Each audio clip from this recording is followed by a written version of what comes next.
Arc Raiders is a game all about profit, coming out of a run with more than you went in with. High rarity loot, hard to find crafting materials, and items that can be sold for serious money are the name of the game. Each map has one or two spots that can be leveraged to make a lot of cash, letting you buy to your heart's content from traders in Speranza or prepare for the next expedition. But it's all for nothing if you die on the way out.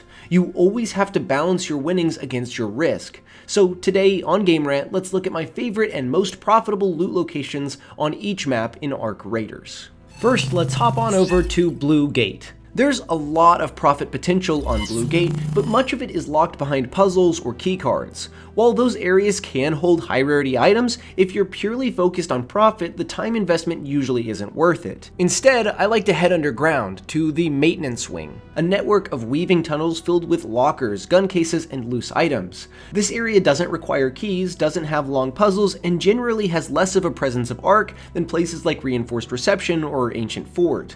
Most of the danger here comes from other players, but the maze-like layout means I rarely run into them. The only downside is that nearby extracts are often hotspots, but the potential haul makes the risk worthwhile. After that, Damn Battlegrounds. The first map most of us played, Damn Battlegrounds can be tough to profit from, not because the loot is bad, but because the best spots are absolute petri dishes of player activity. It's hard to get in, it's hard to get out, and it's hard to be first. Still, if you're chasing profit, you'll need to join the rat race and head over to Control Tower and Research Administration. These areas are loaded with valuable loot. The upstairs offices in the main lobby form a maze filled with high rarity loot, while the downstairs and exterior areas are sneaky profit zones packed with lockers, shelves, and searchable trash. On your way in or out, you can also hit the large floodgate locations. If you have security breach, those are more profitable than the entire tower run. Extracts here are plentiful, making it relatively easy to get out safely. While the whole area at times can feel a little risky, the juice is definitely worth the squeeze. Next, we'll move on to the most lucrative map in the entire game, Stella Montis. It's packed with danger, but that danger is almost always rewarded by high rarity loot.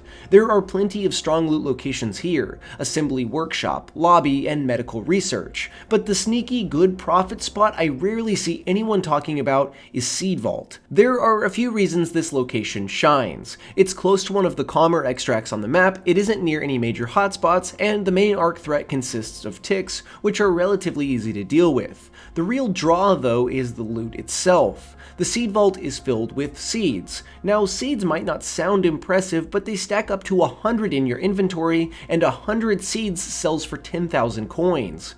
A quick run through the Seed Vault can net you anywhere from 15,000 to 30,000 coins just in seeds alone, not counting the other items you'll pick up. But you don't necessarily want to sell your seeds. You probably want to trade them in with Celeste, who can give you a ton of different materials for a stack of seeds. Almost anything you might need in crafting can be bought with these seeds, and it's a huge time save. With a good spawn, you can loot the entire area in about 5 minutes, making it perfect to run repeatedly for insane profit.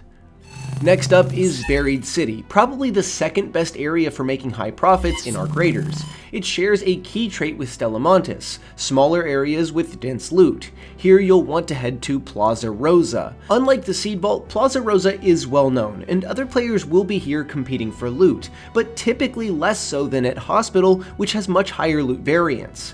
Plaza Rosa is my go-to because it's packed with trinkets, identifiable by this small diamond icon. Trinkets sell for significantly more than most items in the game and often stack nicely. But one key tip, don't extract at the metro directly below Plaza Rosa. It's a notorious camping spot. There are plenty of safer extracts nearby, and I highly recommend using those instead. The pharmacy here is especially strong for loot. You can enter through the window or breach from below, depending on how risky you're feeling.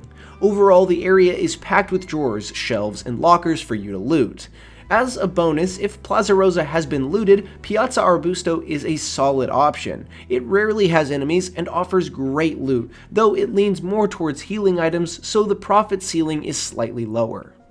The final location we have to talk about is Spaceport. If you're aiming for high profit with a quick turnaround, Spaceport is probably the weakest option of all the maps, and that's mostly due to its size. There's great loot here, but you often have to travel long distances to get it. Massive profits can be found in the launch tower, especially under the launch tower loot condition, but getting there usually means fighting through heavy arc presence and burning a lot of time.